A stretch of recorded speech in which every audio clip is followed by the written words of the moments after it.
નમસ્કાર મિત્રો, શું તમારા ઘરમાં દર ચોમાસે ભેજ આવે છે? દિવાલોમાં લૂણો લાગે છે? વરસાદ પડતા ધાબા પર પાણી ભરાઈ જાય છે? અથવા તો કોઈ દિવસ અચાનક શોર્ટ સર્કિટ જેવી સમસ્યાનો સામનો કરવો પડ્યો છે? તો આજનો આ વિડીયો ખૂબ મહત્વનો છે. મિત્રો, આપનું માત્ર 30 મિનિટનું ચેકિંગ તમને ચોમાસામાં થનાર મોટા ખર્ચાઓ તેમજ જાનમાલથી બચાવી શકે છે. પરંતુ મોટાભાગના લોકો આ 15 મહત્વના મુદ્દા ચેક કરવાનું ભૂલી જાય છે. આજે આપણે એક સિવિલ એન્જિનિયરની દ્રષ્ટિએ એવી સંપૂર્ણ પ્રી મોન્સૂન ચેકલિસ્ટ જોઈશું કે જે દરેક ઘરના માલિકોએ ચોમાસા પહેલા એકવાર જરૂર અનુસરવું જોઈએ.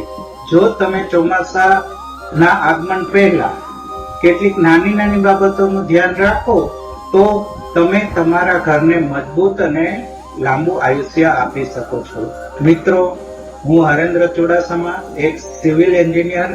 મારા અભ્યાસ, સાઇટ પરના અનુભવો અને બાંધકામ ક્ષેત્રના વ્યવહારુ જ્ઞાનના આધારે હું આપના મકાન, બંગલો, ટેનામેન્ટ, ડુપ્લેક્સ, ટ્રિપ્લેક્સ માટે સંપૂર્ણ પ્રી મોન્સૂન મેન્ટેનન્સ ચેકલિસ્ટ લઈને આવ્યો છું.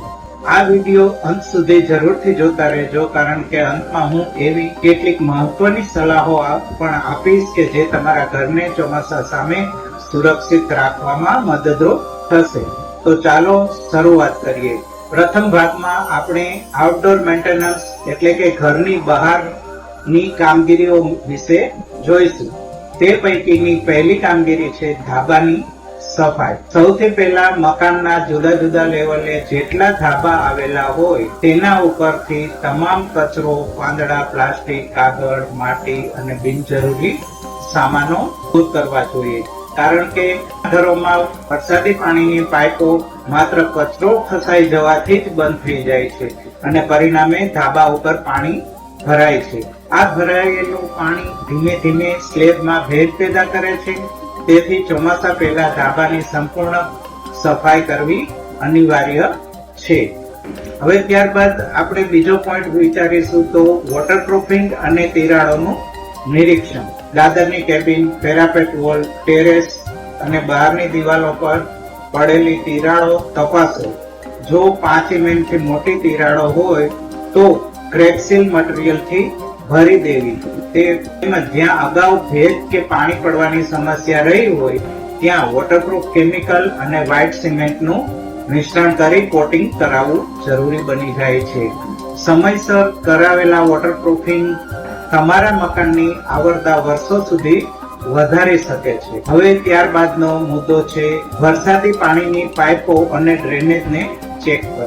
વરસાદી પાણીનું વહન કરતી પાઇપો, રેઇન વોટર પાઇપ સંપૂર્ણ ખુલ્લી છે કે નહીં તે તપાસવી અને બંધ હોય તો સફાઈ કરી ખુલ્લી કરો. પાઇપલાઇનના સાંધા લીક કરતા હોય તો એરસીલ કે યોગ્ય વોટરપ્રૂફિંગ મટીરીયલ દ્વારા સીલ કરો.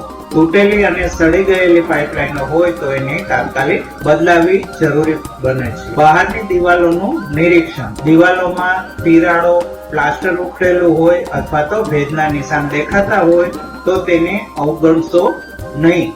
આ ભાગોમાં વરસાદી પાણી સહેલાઈથી પ્રવેશી શકે છે. સમયસર સમારકામ કરાવવાથી લૂણો લાગવો, રંગ ખરાબ થવો અને પ્લાસ્ટર તૂટવાની સમસ્યાઓ અટકાવી શકાય છે. ત્યારબાદનો મુદ્દો છે ઇલેક્ટ્રિક સલામતી. બહારના તમામ ઇલેક્ટ્રિક પોઈન્ટો ચેક કરો.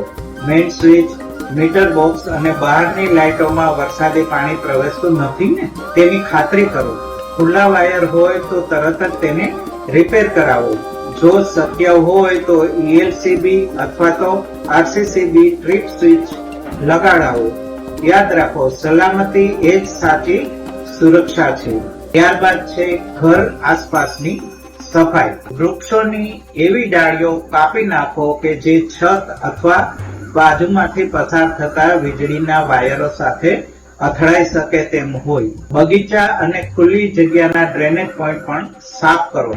વરસાદી પાણીમાં અવરોધરૂપ સામાનને દૂર કરો. ત્યારબાદ છે ગેટ, બારી, દરવાજા, શટરની સર્વિસિંગ. મિજાગરા, લોક, સ્ટોપર, હાલ ડ્રાફ્ટ, સ્લાઇડર ગેટ અને શટરના સ્પ્રિંગ ઓઇલિંગ અને ગ્રીસિંગ કરાવો, જેથી ભેજ સામે કાટ અને સડાને અટકાવે છે. હવે આપણે ભાગ 2 માં ઇન્ડોર મેન્ટેનન્સ એટલે કે ઘરની અંદરની કામગીરી વિશે થોડી ચર્ચા કરીશું. પ્રથમ છે સીલિંગ અને દિવાલનું નિરીક્ષણ.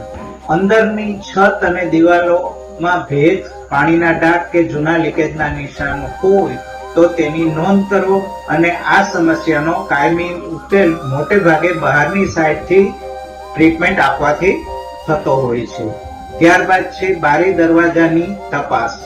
બારીની ફ્રેમોમાં જો ગેપ હોય તો તેને સિલિકોન સીલન્ટથી પેક કરો.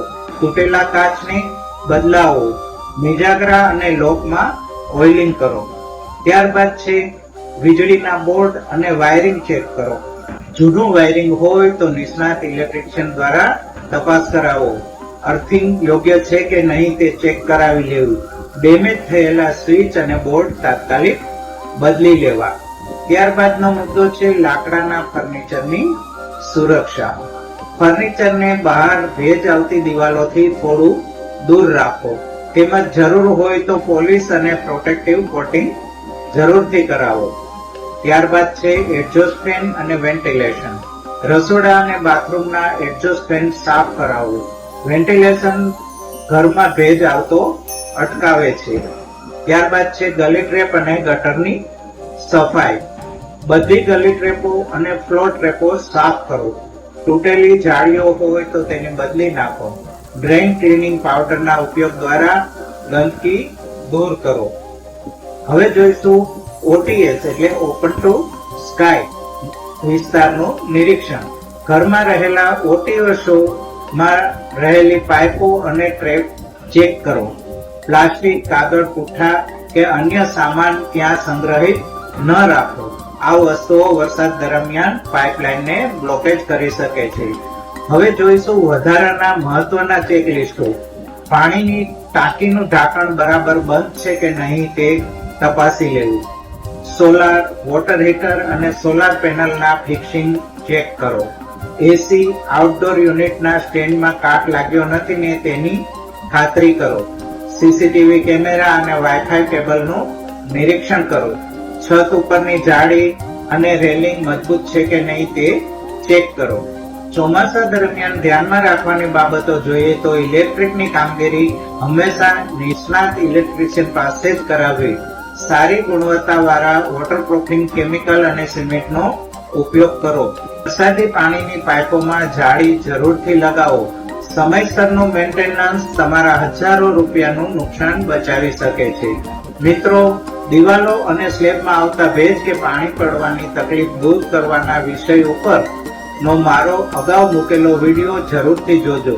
તેમાં જરૂરી મટીરીયલ, મિશ્રણ તૈયાર કરવાની રીત અને રિપેરિંગ તેમજ એપ્લાય કરવાની રીતની સંપૂર્ણ વિગતવાર માહિતી દર્શાવવામાં આવેલ છે.